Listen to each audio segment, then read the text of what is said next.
À 93 jours de l'élection présidentielle, le candidat du nouveau centre Hervé Morin était en visite à Toulouse. Au programme, une conférence devant les étudiants de l'ISEG sur la reconquête économique et une visite de l'Iron Bird et du simulateur A400M, ainsi que de la chaîne d'assemblage de l'A330. L'ancien ministre de la Défense en a d'ailleurs profité pour mettre en avant les atouts de la France. Nous avons encore tous les atouts pour réussir. Nous avons encore des fleurons industriels, nous avons de l'intelligence, de la matière grise, des centres de recherche, des services publics, des infrastructures qui donnent à la France, avec ses racines et sa culture, les moyens de réussir dans le monde globalisé dans lequel nous sommes.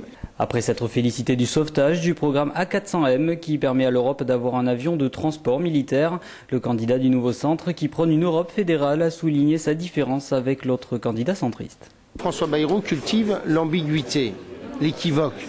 Moi, je suis un centre clair qui a clairement affiché dans quelle majorité je me situe. Je veux un accord de gouvernement reposant sur une majorité plus équilibrée, qui est sur ses deux pieds, où on évite les excès de l'UMP, où on évite la droitisation de l'UMP, où on évite les erreurs de l'exécutif, comme on a pu en faire sur un certain nombre de sujets.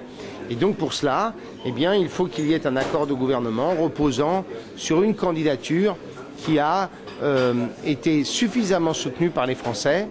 Actuellement crédité de 1% dans les sondages, Hervé Morin condamne son absence des grands plateaux de télévision et fait remarquer que c'est sa première candidature à la présidentielle. Mais l'ancien ministre de la Défense ne se décourage pas et assure qu'il ne jettera pas l'éponge. Je n'ai pas écrit un livre mettant noir sur blanc mes propositions, présenté d'ores et déjà, et je suis le seul, mes propositions économiques, mes propositions budgétaires pour rétablir l'équilibre des comptes publics, les propositions en matière d'éducation et sur d'autres sujets comme l'environnement ou l'énergie ou l'Europe, pour simplement faire un petit tour de piste. Et concernant la candidature, Hervé Morin affirme avoir 300 promesses de signature et se montre confiant sur sa capacité à réunir les 500 requises.